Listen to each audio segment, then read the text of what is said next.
अस्सलाम वालेकुम and good afternoon to every hope you all are doing well. जैसा कि आप सबको पता है कि अब अभी हमारे पास जो है वो 45 प्लस डेज़ बचे हैं एग्ज़ाम के। जैसे कि हमारा डेट शीट जो आया है उस हिसाब से हम देखते हैं तो हमारे पास 45 डेज़ जो है, अगर हम राउंड अप करेंगे तो ओवरऑल 45 डेज़ प्लस 1 या 2 दिन वो बचे हैं।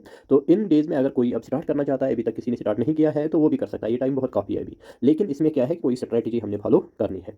तो बस इसी रिलेटेड आपसे बात करनी है कि हमने जो है कुछ चैप्टर्स, जो मेन चैप्टर्स है जिनका मटेरियल एक पर्टिकुलर बुक से ढूँढना मुश्किल होता था, तो उन चैप्टर्स के हमने नोट्स प्रिपेयर किए। जैसा आपकी इमेज में भी देख सकते हो कि best JKPSC study materials for zoology. तो हमने बहुत सारे चैप्टर्स के जो है वो नोट्स हमने प्रिपेयर किए हैं। कुछ चैप्टर जिसमें अप्लाइड बायोलॉजी है तो उसमें हमने क्या किया है कि हमने बहुत सारा एक्वाकल्चर पोर्शन जो है वो हमने डायरेक्टली बुक से ही लिया है। तो मैंने आपके वो नोट्स में वो मैंने क्या किया है कि मैंने बुक के वो पेज जो है उनके ये पिक्स निकाल के उनकी पीडीएफ मैंने प्रिपेयर की है। तो आपको वो बुक ढूंढने की जरूरत नहीं है, क्योंकि हमने एक दो बुक्स हम लाइब्रेरी में जाके हमने जो एक दो बुक्स मिले उससे हमने उस मटेरियल जो है, जो बुक जिस बुक से हमें वो मटेरियल मिला है, तो हमने वो एक पीडीएफ प्रिपेयर की है। तो ये आपके लिए एक इंपॉर्टेंट मैसेज ये थी कि अगर 45 डेज़ जो है, अगर आप दिल से, लगन से, और अगर आप चाहते हो कि हमारा जो एग्ज़ाम है वो हो जाए, तो अभी भी बहुत टाइम है।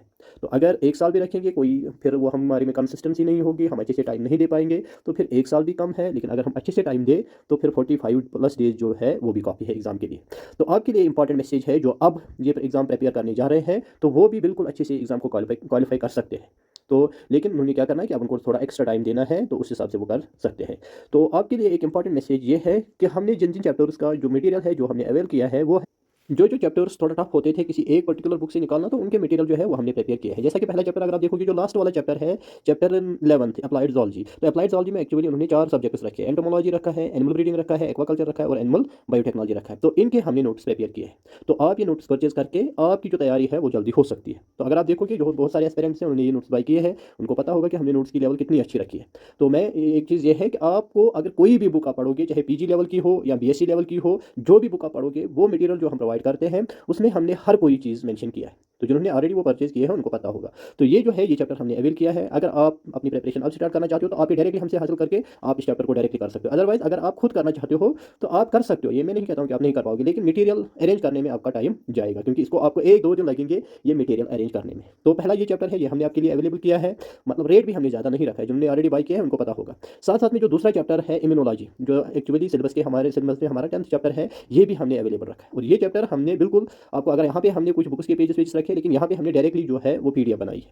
मतलब हमने कंप्यूटराइज्ड नोट्स बनाए हैं, तो उसमें आप देख सकते हो हिस्टोरिकल बैकग्राउंड जो हमने किया है, या सेल्स टिश्यूज। आप किसी क्यूबे की बुक को आप देखिए, या जो माइक्रोबायोलॉजी एंड इम्यूनोलॉजी है उस बुक को आप देखिए, उनसे हमने ये प्रिपेयर किया है। तो अगर आप किसी भी बुक से पढ़ोगे तो फिर आपको पता चलेगा। फिर आप किसी भी बुक से कोई एक टॉपिक पढ़ना, उसके बाद हमारे नोट्स से आप टॉपिक पढ़ना, आप देखोगे जो आपको वहाँ पे बेस्ट पॉइंट लगेगा बुक में, वो हमने सारे पॉइंट्स उसमें मेंशन किए हैं। क्योंकि हम सिर्फ एक हमारे पास एक टीम है जो ये नोट्स प्रिपेयर करता है। अगर इसके 10 टॉपिक्स हैं तो हमने 3-3 टॉपिक्स प्रिपेयर किए हैं। तो क्योंकि 3 टॉपिक्स हमने कम से कम एक-एक, जो हमने 3 टॉपिक्स वो हमने एक-एक ने 10-10 दिन में वो प्रिपेयर किया है। तो फिर जाके हमने एक साथ वो मिलाए हैं, तो आपके लिए वो नोट्स प्रिपेयर किए हैं। तो अगर आप ये कोई भी ये चैप्टर भी करना चाहते हो तो आप हमसे ये नोट्स परचेज़ कर सकते हो। इसी के साथ में एक और चैप्टर है, जैसे कि रिप्रोडक्टिव डेवलपमेंटल बायोलॉजी है। इसके लिए हमने रस्तोगी की बुक रखी है। तो बहुत सारे एस्पायरेंट्स ने वो बुक परचेज़ भी की है। हमने सिर्फ 49 का उसमें रखा है, तो वो हमने पीडीएफ में प्रिपेयर किया। हमने लाइब्रेरी से बुक लाई रस्तोगी की। तो जब हमने देखा तो हमारा उसमें 100% सिलेबस जो है वो निकल जाता है। तो हमने वो बुक सारी जो है, सारी बुक हमने पीडीएफ में रखी है। तो इसके बाद हाँ, एक और चैप्टर जो था वो बहुत टफ होता था हमारे नोट्स से मिलना, और वो है wild life biology conservation and management. तो इसके भी हमने नोट्स प्रिपेयर किए हैं। जैसा कि पीडी शर्मा की बुक है वो हमने कंसल्ट की, गौतम साहनी की बुक है वो हमने कंसल्ट की, और भी हमारे पास वो अंकित की जेकेपीएससी की बुक है वो हमने ये कंसल्ट की। हमारे पास एस चांद की 5-1 जो है, 5-in-1 बुक, वो हमने कंसल्ट की, और हमने वाइल्ड लाइफ बायोलॉजी के नोट्स जो है वो प्रिपेयर किए हैं। तो ये आप जो ये चैप्टर्स है, अब हम कोशिश कर रहे हैं कि हम इकोलॉजी के नोट्स प्रिपेयर करें। तो इकोलॉजी के हमारे पास जो 5 टॉपिक है वो हमारे पास फाइनल, मतलब वो हमारे पास अवेलेबल है। और जो नेक्स्ट 5 टॉपिक्स है वो हम कर रहे हैं, क्योंकि हमारे पास वो अभी हमने वो टाइप किए हैं, लेकिन हम उनको एक बार देख रहे हैं कि वो टॉपिक्स अच्छे से है, कहीं पे कोई मिस्टेक तो नहीं है। वो हम अभी रिवाइव कर रहे हैं, क्योंकि कुछ दिनों की वजह, कुछ दिनों में हमारी कुछ मजबूरियाँ थी तो हम वो नहीं कर पाए। तो अब हम वो भी कर रहे हैं। तो 1-2 दिन में वो मतलब इकोलॉजी का टॉपिक जो है, यूनिट जो है, ये भी क्लियर हो जाएगा। तो जिनको अब जल्दी में, क्योंकि हमारा कम से कम आपने 1 मंथ से, अगर ज़्यादा नहीं तो कम से कम 20 दिन से पहले आपने एक बार सारे सिलेबस को देखना है, सारे सिलेबस को टच करना है। तो उसके बाद जो नेक्स्ट 20 डेज़ है फिर आप उनमें वो रिवाइज करोगे। तो हमारे पास इकोलॉजी के भी नोट्स अवेलेबल हो जाएंगे, 50% अवेलेबल है। अब जो बच्चे चाहते हैं कि वो हम इकोलॉजी स्टार्ट करें तो वो 50% हासिल कर सकते हैं, और जो नेक्स्ट अगर वो पेमेंट 2 पार्ट्स में करे वो भी ठीक है, अगर वो एक टाइम पेमेंट करे तो वो भी ठीक है, फिर हम उनको नेक्स्ट जो टॉपिक्स है वो भी प्रोवाइड करेंगे। इसी तरह से जो सिस्टमैटिक्स एवोल्यूशन वाला यूनिट है ये भी हमने कंप्लीट किया है, सिस्टमैटिक्स पोर्शन जो है ये हमने कंप्लीट किया है, क्योंकि एवोल्यूशन थोड़ा लेंथी है और ये हमारे 12th की बुक से अच्छे से निकलता है। तो जो मैक्सिमम एस्पेरेंट्स हैं उन्होंने कहा है कि हम ये 12th की बुक से करेंगे, तो वहाँ से वो कर सकते हैं, लेकिन सिस्टमैटिक्स का थोड़ा प्रॉब्लम होता था, तो सिस्टमैटिक्स के नोट्स भी हमने प्रिपेयर किए हैं, तो ये भी आप परचेज कर सकते हो। इसी तरह जो एनिमल बिहेवियर वाला यूनिट है, एनिमल बिहेवियर वाला यूनिट जो है इसके लिए हमने एक बेस्ट बुक रखी है डॉक्टर अग्रवाल की, तो वो भी आपको 49 रुपीज़ में वो डॉक्टर अग्रवाल की बुक मिलेगी, तो उसको आप परचेज करके उससे आप डायरेक्टली, क्योंकि हमने एक वीडियो भी प्रिपेयर किया है कि कौन सा टॉपिक आपको किस पेज से मिलेगा, तो वो वीडियो आप देख के वो आप कर सकते हो। तो जो अब स्टार्ट करना चाहते हैं तो उनको अब, लेकिन उनको एक चीज़ याद रखना है कि अगर वो मटेरियल को अरेंज करेंगे तो फिर उनका बहुत टाइम ज़ाया हो जाएगा। तो हमने ऑलरेडी बहुत सारे चैप्टर जो है वो प्रिपेयर किए हैं, तो वो डायरेक्टली ये नोट्स हासिल कर सकते हैं, और हमने पेमेंट भी ज़्यादा नहीं रखी है। हमारे पास एक्चुअली सेल बायोलॉजी के नोट्स भी अवेलेबल है, लेकिन वो CSIR लेवल के, तो CSIR लेवल के हैं, जैसे इसमें बायोमॉलिक्यूल्स है, तो ये हमारे पास सारे या मॉलिक्यूलर बायोलॉजी के लगभग सारे नोट्स जो है वो हमारे पास है, लेकिन उनकी लेवल जो है वो थोड़ा हाई लेवल है। वो किस लेवल के हैं? वो CSIR लेवल के हैं, और वो हैंड रिटन नोट्स है। इसी तरह एनिमल फिजियोलॉजी भी हमारे पास अवेलेबल है, लेकिन CSIR जो है CSIR सिलेबस के हिसाब से हमारे पास वो अवेलेबल है। उसमें एनिमल फिजियोलॉजी में न्यूट्रिशन वाला टॉपिक नहीं है, अलबत्ता respiration, excretion, circulation, control and coordination, ये सारे टॉपिक्स उसमें मेंशन है। अलबत्ता जो न्यूट्रिशन में है, न्यूट्रिशन में डाइजेस्टिव सिस्टम, जो डाइजेस्टिव एंजाइम्स है, ये वाला पार्ट भी उसमें मेंशन है।